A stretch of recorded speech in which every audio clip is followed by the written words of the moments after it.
So, our in utero expo bid failed to go forward last week because we failed to secure support from the federal and provincial governments. So I have two questions. If we have time for them, we'll see.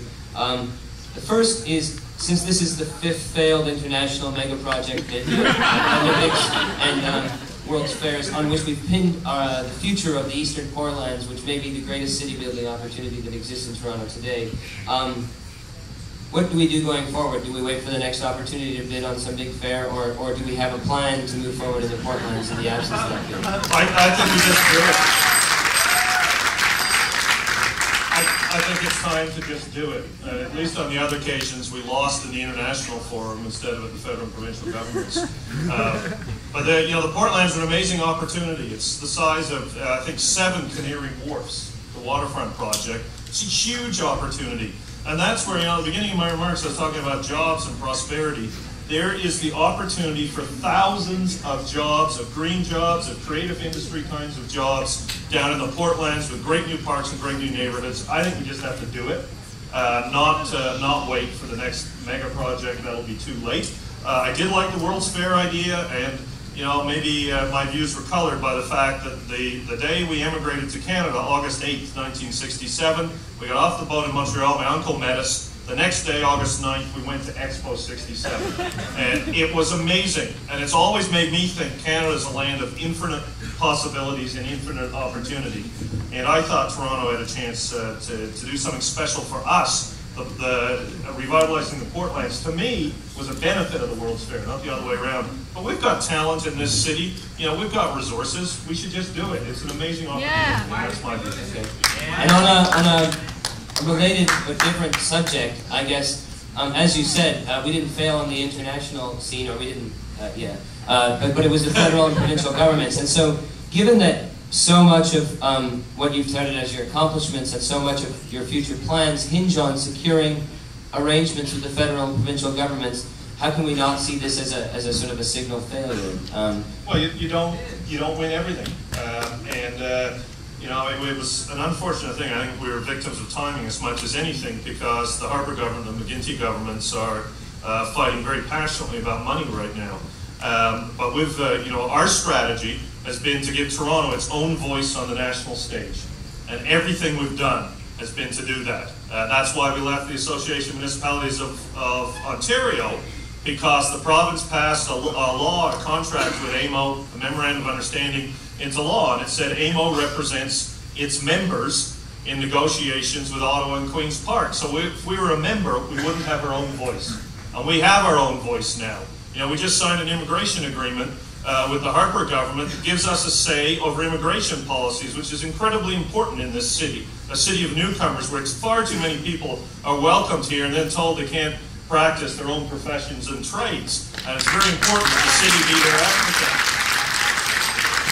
So I know our strategy works, and the odd thing about the World's Fair was the province paid for half of the bid preparation. They were our partner from the beginning.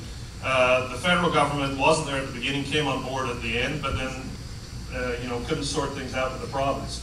That's unfortunate, but we've made huge strides. We have the only city in this country to sign an immigration agreement in the history of Canada, the only city to sign an immigration agreement with the federal government.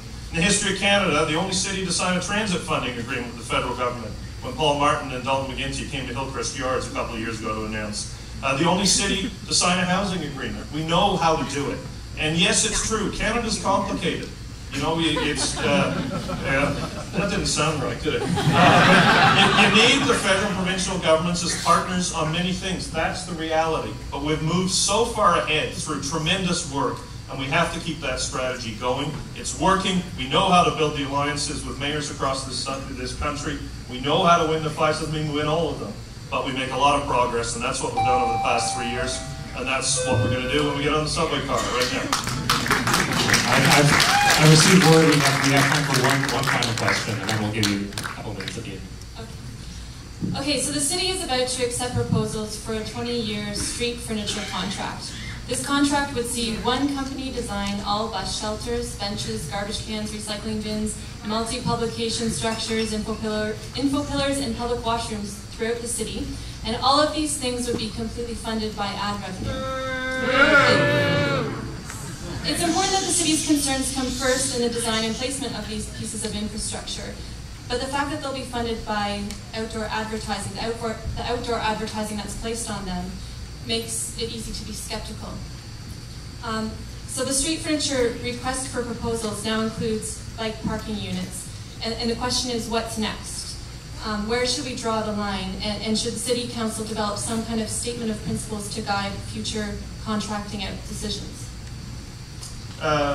Yes to the last, and I guess with respect to the street furniture contract, my perspective on it is that the things we want the winning bidder to provide need to meet the needs of Torontonians, not the needs of advertisers. And there are some places where advertising is appropriate. For example, the bus shelters. You know, they seem to work. It seems to work fine. Advertising on garbage cans doesn't seem to work. You know, they experimented with mega bins. They're a complete failure. They don't work anywhere in the city. So, I know I got some criticism for trying it, but I thought you should try it. It didn't work. So, but we now have the answer for those that. Yeah, but they'll come off when the new bins come in. So, and they're being replaced by the little blue ones, by the way. Just look around your neighborhood. So the goal of this is to find a way to, from my perspective, that great design on our streets, like an interesting bus shelter matters. I mean, it's a good thing on the street. To provide the benches and the bus shelters and the public washrooms where they're needed, and to have advertising funded where it's appropriate. It doesn't mean advertising will be on everything at all, but it does mean in some places it will be there to support some of it. And I think that you can work out a way to do this as long as you start with the right principle. And the right principle is the street furniture should be there to meet the needs of Torontonians, not the advertisers. And I think the problem with the garbage cans in the past, before I was mayor, was they were there to meet the needs of the advertisers, not the needs of Torontonians. And that's the principle that I'll try and uphold as this unfolds.